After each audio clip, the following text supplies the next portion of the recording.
Okay. Hi, everybody. Thank you so much for joining us today. My name is Dana Stoloff, and I am joined by Marco Carrillo. Hi, everybody.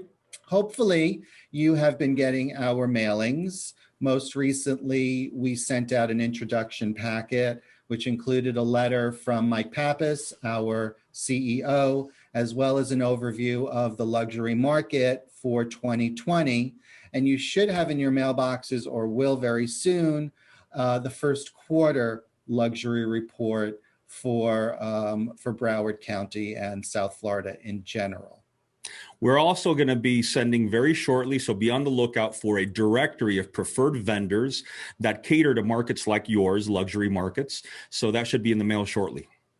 Today, we're joined by Ryan Papy, who is the president of Kai's Insurance, Hello. And Carlos Gonzalez, who is the president of Atlantic Building Inspections. Thank you so much, guys, for joining us. Really appreciate your time.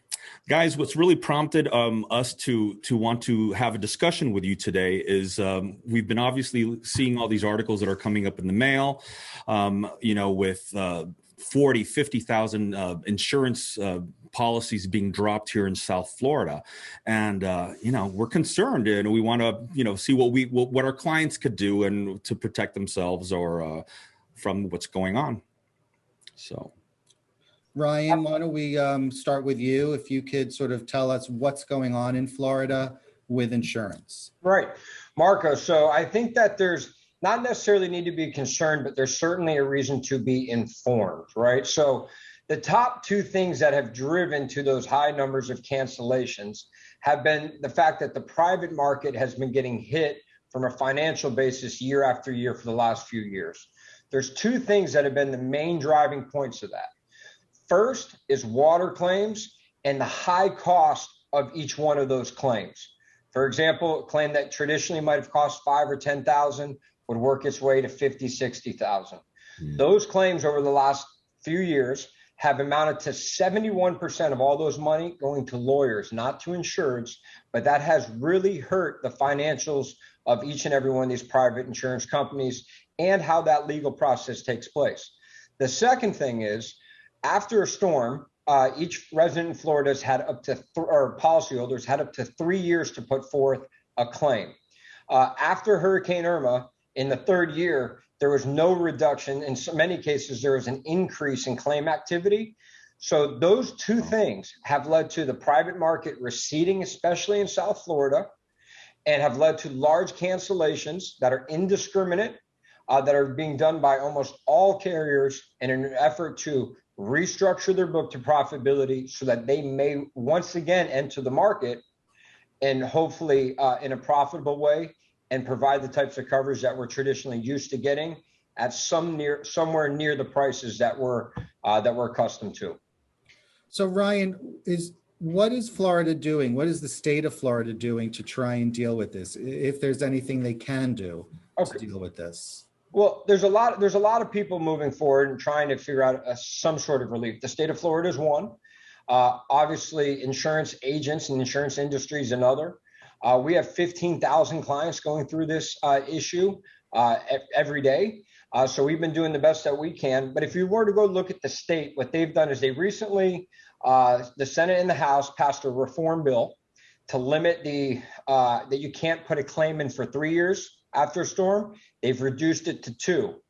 They've also gone into how claims are handled and really changed the process to take a lot of the profitability out of it from the attorney perspective and to give the carrier a better chance to come in and provide coverage on a claim without being into a lawsuit. For example, they need now 10 days notification, the carrier does, before a lawsuit can even start. So that way, in that 10 days, they can show their value.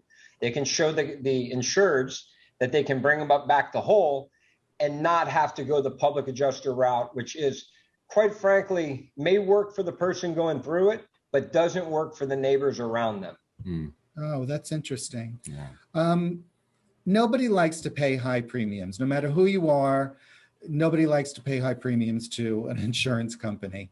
So what are some of the things that a homeowner can do to reduce their premiums as much as possible? Okay, so At this point, 2021, shutters and hurricane impact glass is kind of considered a no-brainer to that, right? So that's going to be the first thing. You need to protect your home against the windstorm.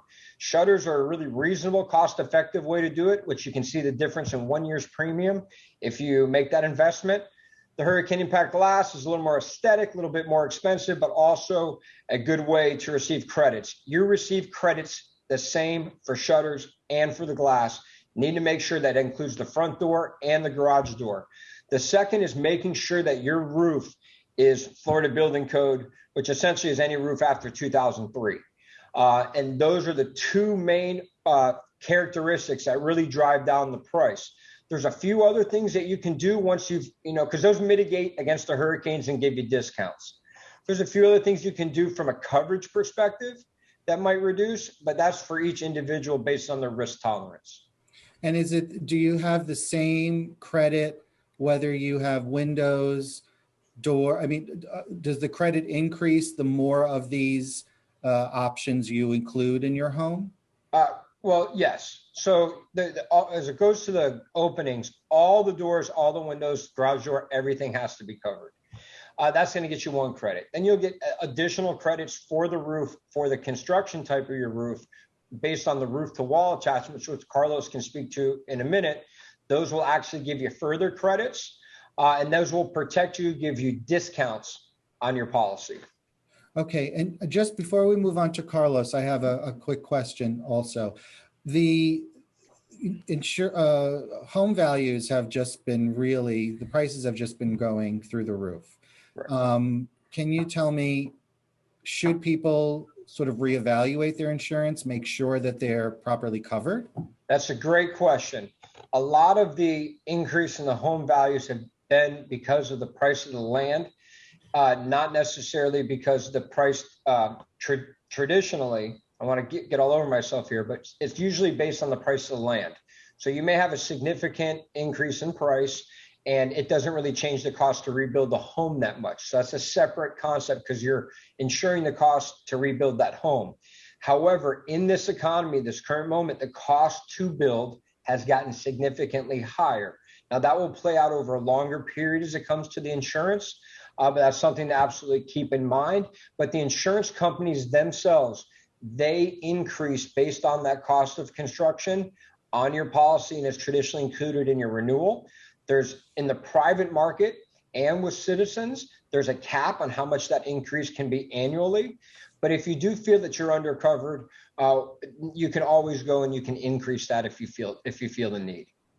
And that brings me to you, Carlos. As these homes are actually starting to age a bit, the communities that we're looking at right now, they were built with the highest quality products and whatnot. So a lot of people could be sitting very pretty and comfortably in these luxury homes thinking that everything is hunky-dory. So what should a homeowner be looking for, especially if nothing is obvious to the eyesight in terms of an active leak or something like that?